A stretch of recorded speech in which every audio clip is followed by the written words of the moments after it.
Hi, everyone. Welcome to Her Point of View, the official podcast for Her Campus UCF. I'm your podcast host, Sabrina Hansen, and I'm joined today by these lovely ladies. Could you guys introduce yourselves?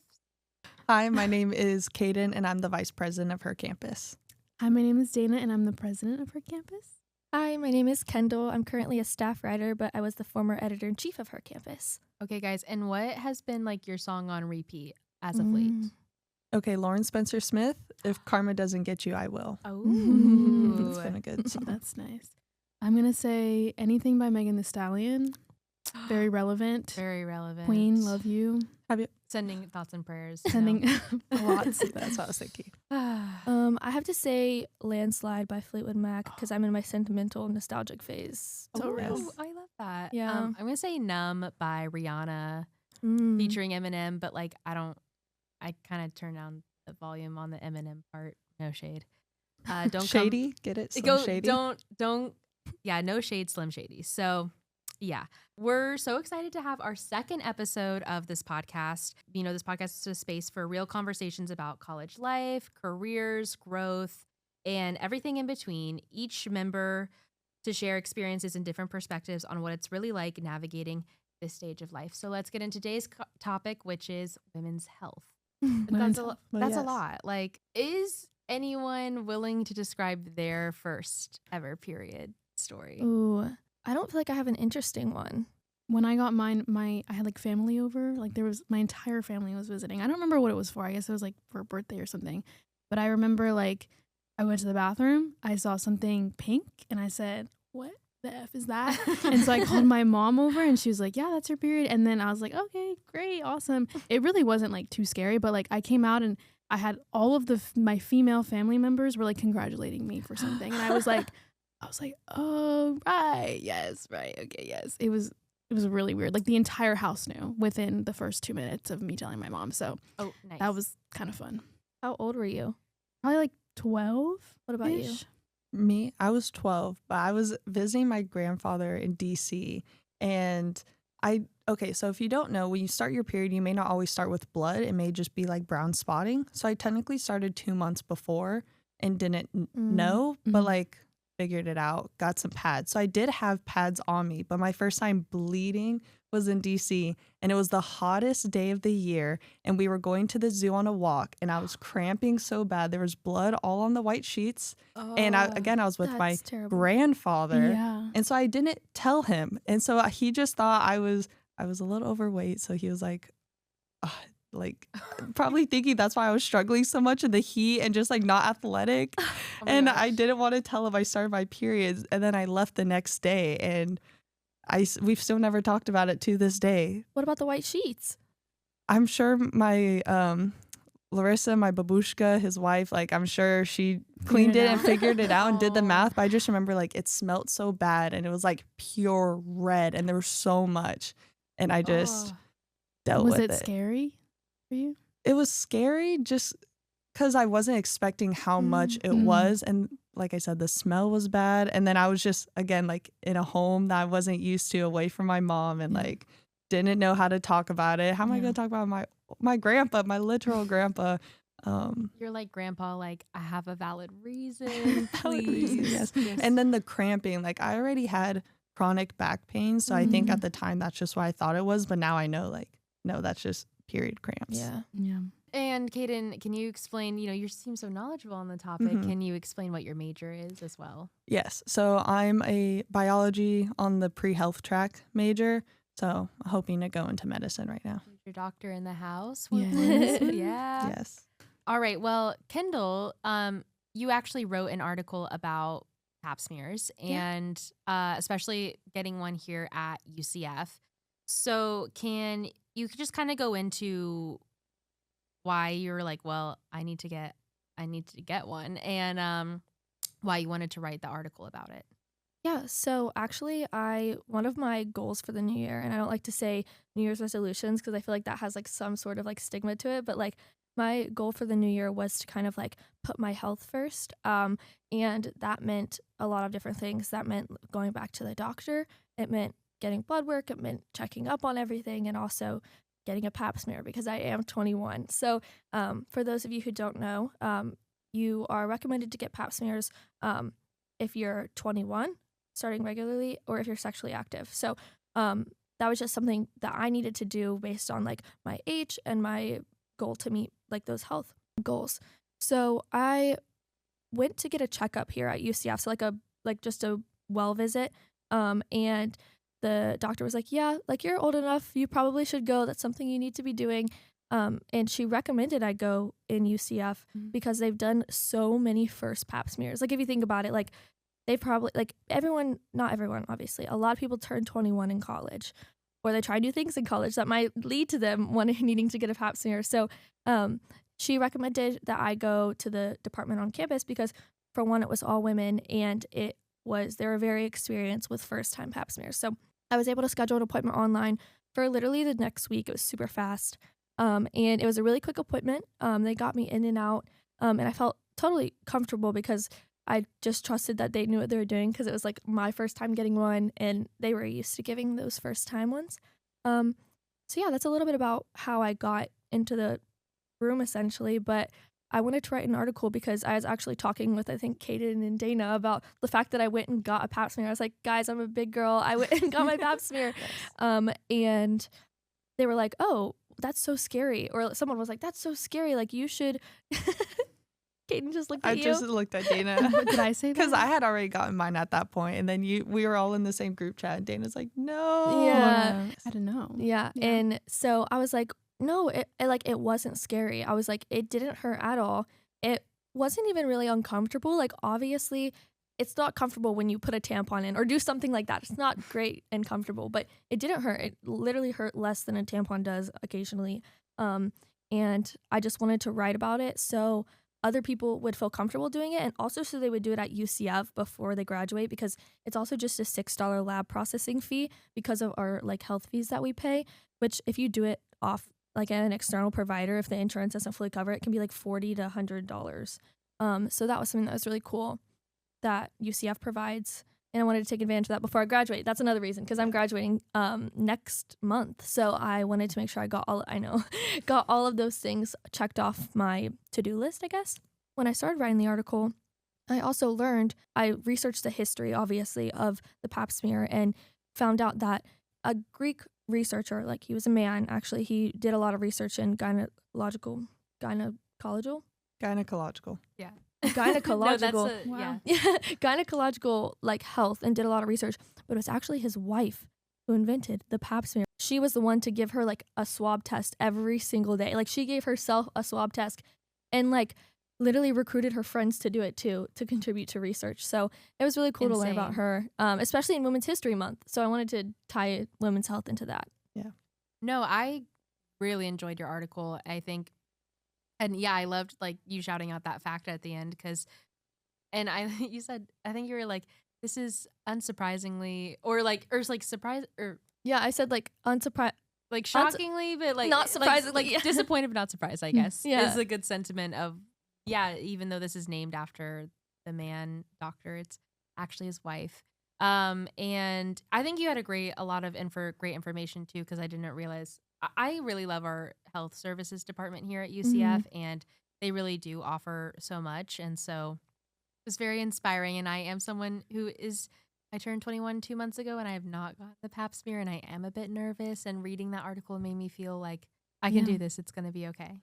Oh, well, that makes me happy, because that's the goal. Like, I want people to read that and feel safe and be like, okay, like I can do this. I can take this step for my health, because a lot of times things that keeps me away from taking steps for my health is because I'm scared, or like I feel like the first to do it, because I'm the oldest daughter, right? So like it is something that, I was the first person to do it, and I just want to be that for other people. So, And you were. I'm so glad. You'll have to let me know how it goes for you. Oh, okay. I will, and it'll be so great. So for Kayden, as we've established, you're a biology major. You're going into, you're wanting to be a future doctor.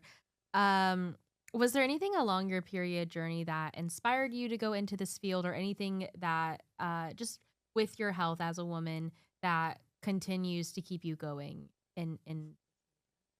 So what inspired me to go into medicine has nothing to do with like periods or women's health. I had leukemia when I was younger.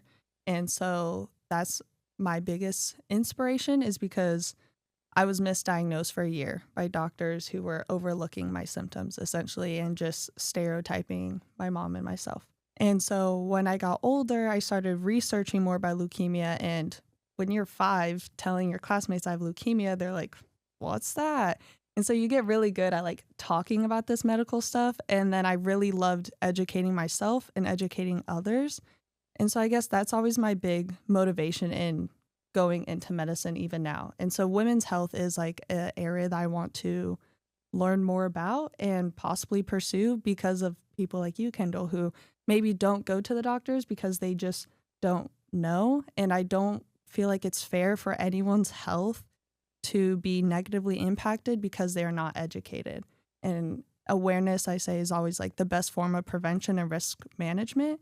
Like the pap smear, you need to get that for early screening of cervical cancer, but not even like if you have it, but more so to get their baseline so they know what cells you have and to know when you get it checked again, okay, something looks off. Like you always need a baseline. And so there's so many things that like are taboo in women's health and talking about periods. And I think like it should be normalized as it's normal to pee and poop. Like it's just something your body does to like clean and function itself. Well, Kayden, you said that like what made you want to pursue medicine is kind of like outside the realm of women's health, but I would kind of push back against that because the misdiagnoses that you got repeatedly when you were younger, and the stereotyping of you and your mom is like directly intertwined with women in the healthcare system and kind of like an experience of a lot of women in the health industry and like the medical field. Especially with the lack of research with women's bodies. Like they just, a lot of times they don't know. I mean, even what's the one, IBS? It's just so another term for they don't know what's wrong with you or something like that. Like, which is crazy. Yes and no, because you have a term called idiopathic, which means it's like literally a type of disease that they just don't know what's the cause. Right. So like IBS, irritable bowel syndrome, is just like a bunch of symptoms. They don't know the cause, and there could be a bunch of different causes, but they know the consequences and like the side effects of it essentially. Yeah. But I can go on rants all day about things that are under-researched in women area specific. Like the BMI was rated based on white males. Heart attack symptoms based on male symptoms and not female symptoms. Endometriosis and why it's so difficult to get diagnosed and insurance won't provide it because it's not researched well enough and not considered like a necessary surgery to find and diagnose unless you're infertile. Then they're like, oh, we need your reproductive health to be up because we need more kids, not because you're in pain, not because you have heavy periods. Or same thing with PCOS. So much of women's health is just so under-researched. Same thing with pregnancies, things like that, until a woman gets in that field and it's like, no, this is an area that needs to be like looked more into. Kind of on that note, do you want to be in the clinical side of things or would you want to do research? I would want to be on the clinical side of things. I fear I cannot sit in a lab all day. Well, research looks very different, but when I think of research, I think of like sitting in a lab. And I worry that I don't have that researcher mindset, but I know I have that person mindset. And like at the end of the day, I'm doing this for people, and I hope I can help researchers and provide them information on patients with consent, obviously, and be able to like be a help in research, but maybe not necessarily leading the research myself. Do you have any tidbits about women's health, like a tip or anything that you'd want to share? You can talk about the menstrual cups, maybe? I love menstrual cups, guys. Really? Too much. That was actually my first article on Her Campus. The title is I Tried a Menstrual Cup So You Don't Have To. And I think that's like, because I'm also the oldest daughter, and like that's a really big thing for me, is like you kind of have to figure it out yourself. So it's like, all right, let me share my knowledge with that. Again, just going into educating. There's so much with like menstrual cups and just like feminine products that people don't know. Like toxic shock syndrome is a big concern with tampons. Well, and menstrual cups too. It's just the idea that if you're putting anything up there, you're leaving room for bacteria to grow because it's a dark, moist environment. And so with tampons, if you're using the wrong size or if you're not on a heavy enough flow, you can cause microabrasions, which again, give room for bacteria to grow. And so a tampon can only be left in 4 hours is like ideal. 8 is the absolute max. And often it's something that women forget about just because it's up there, you're busy, you're not thinking about it. Whereas with a menstrual cup, there is that concern, but it's silicone, so it's a softer material, and you can leave it in up to 12 hours, which is so nice. It holds more. There is a learning curve to it. I will say it's like more of an advanced level, but once you use it, it's just so comfortable and so nice to just like go about your day and not worry about like, oh, have I taken out my tampon yet?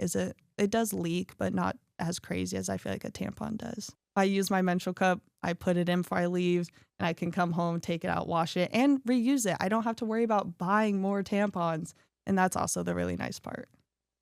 This is very, like, making me ponder. This is very convincing to me. Yes, making amazing. me ponder. I'm like, Yes. wait, I'm being convinced. And so do you guys have any products that you guys want to shout out that you guys really like to use? Yeah, I love a reusable flex disc or like a reusable menstrual disc. It's kind of like the cup, but to me it's more comfortable and easy to get in because it's more of a disc shape. It's not like the larger cup. And I use the Flex brand. And it's silicone. There's no like toxic chemicals in it, as we've recently seen with tampons and pads. So I find that really efficient. And you can empty your disc. Can you do that with cups? No, you can't. So- Or I was about to say, Finish can that. you reuse it? Yes, mine is reusable, so I wash it, and I can leave it in for up to 12 hours again, and you can empty it while it's inside of you. That sounds so Whoa. weird, but the instructions say bearing down as if to poop. yes. But essentially, you just all of us bearing down right Yeah. now, low key. you like sit when you're sitting on the toilet, you just like tense the muscles and it will literally empty the disc for you. So if you're worried about it getting full, like you literally empty it and then it just slides back into your pelvic Yeah, your pelvic floor. bone. Your That's pelvic bone. amazing. Yeah, it and you don't feel it in.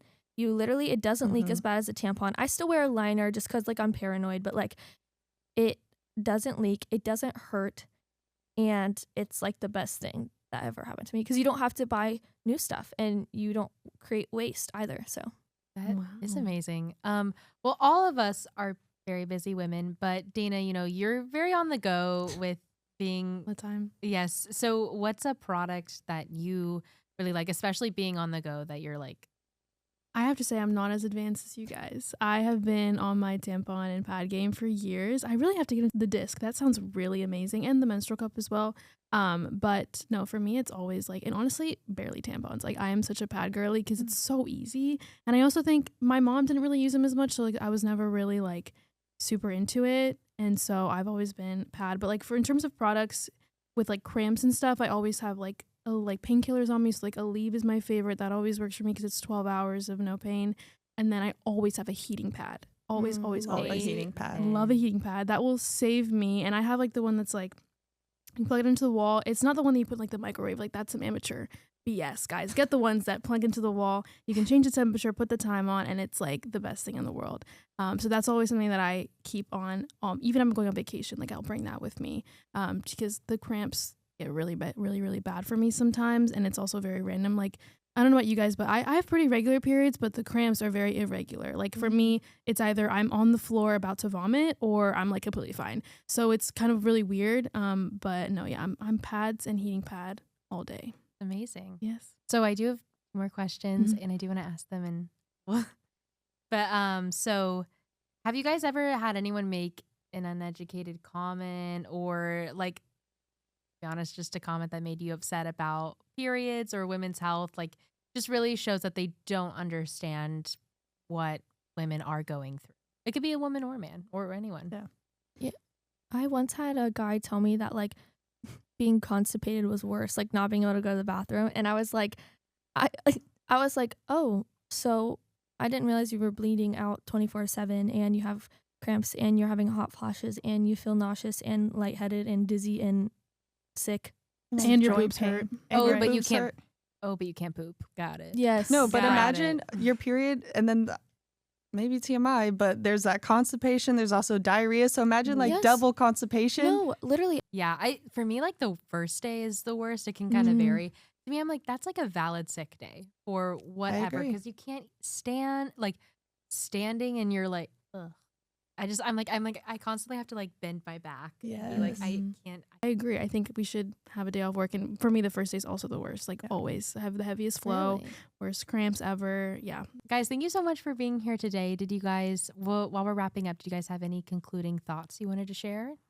I actually saw a clip from a show called Fleabag. I don't know if you guys seen it, but I haven't seen it. But I saw a clip of this girl talking about how women are born with pain. It's kind of like a physical destiny, but men have to go seek it out. And so they kind of like, they have wars and they have conflicts and they fight with each other. And I just think that's so funny and that's so true. And that could also be kind of the reason why women are so naturally like empathetic is because we're literally born with pain and we're also born how to deal with it. We're like taught how to deal with it. And we're also taught to just kind of like go about our lives when we're dealing with all of these symptoms that we just listed, like passing out or, you know, constipation and sore boobs and nausea, swelling, blah, blah, blah. So I think that's just, it was really, really beautiful clip. Yeah. I think about that a lot. The thing that lingers with me is a quote I saw that said, period blood is the only blood spilled not caused by violence, but yet it's like the one that's most deemed like disgusting by society.